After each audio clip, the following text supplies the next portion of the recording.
John Call here. I just wanted to cover about 3 things quickly with you. First of all, I wanted to point out that we're at a point where the legislative dynamics are going to change rather dramatically.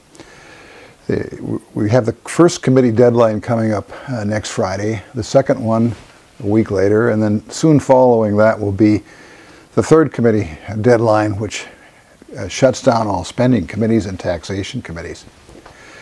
So we've been in that phase of the legislative process where the focus is on the committees. The committees meet, they hear bills, they try to make judgments about good public policy.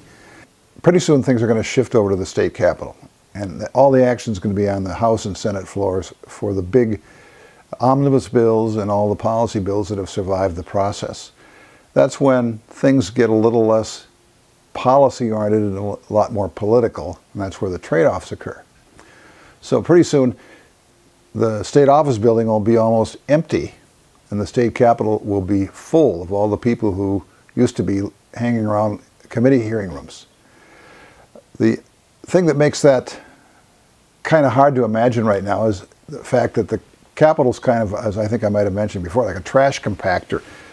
They've fully 3/4 or even more of the Capitol are closed off because of the construction. It's actually a much big, larger than it looks so much nicer with these skylights, the windows covered again, up. where that ceiling line was, now it's going to be opened up. And this is going to be a public business center.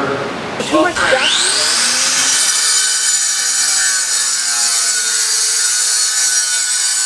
Now you normally have about 2,000 lobbyists that are plying the halls of the Capitol, plus citizens, plus legislators. There's not a lot of space for them. So it's going to be interesting to see how that works, how they manage that massive humanity in a very tight space as the ultimate deadline, the constitutional deadline, in halfway through May approaches. So stay tuned for that. The second thing I wanted to mention is on the operating capital revenue issue. We've got a Senate author in Greg Clausen, who is from the Burnsville area. I think he'll be a very strong author for that. The last thing I wanted to make by way of an observation is it's been interesting to watch the new Speaker, Kurt Dowd.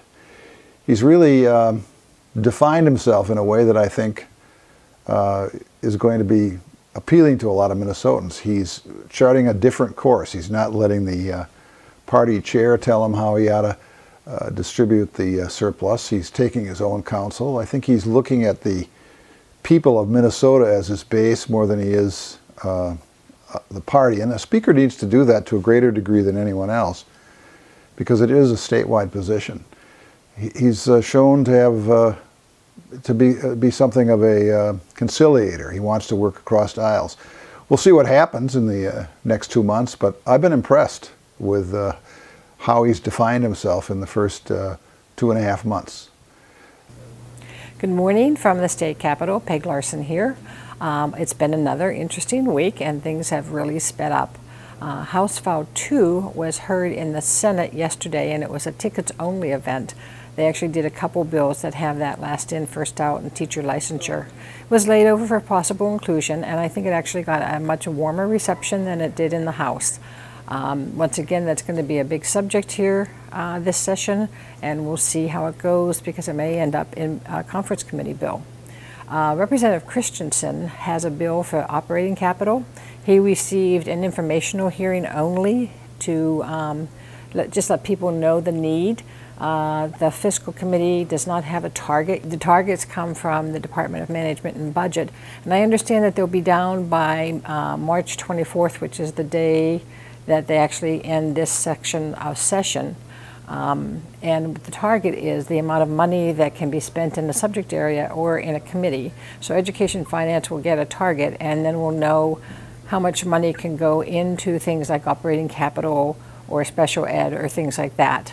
Both the Senate and the House policy chairs in education presented the governor's policy bill. The commissioner presented it. There were a lot of questions on the testing area of it, whether it was necessary to cut back or whether you need to have more, what grades.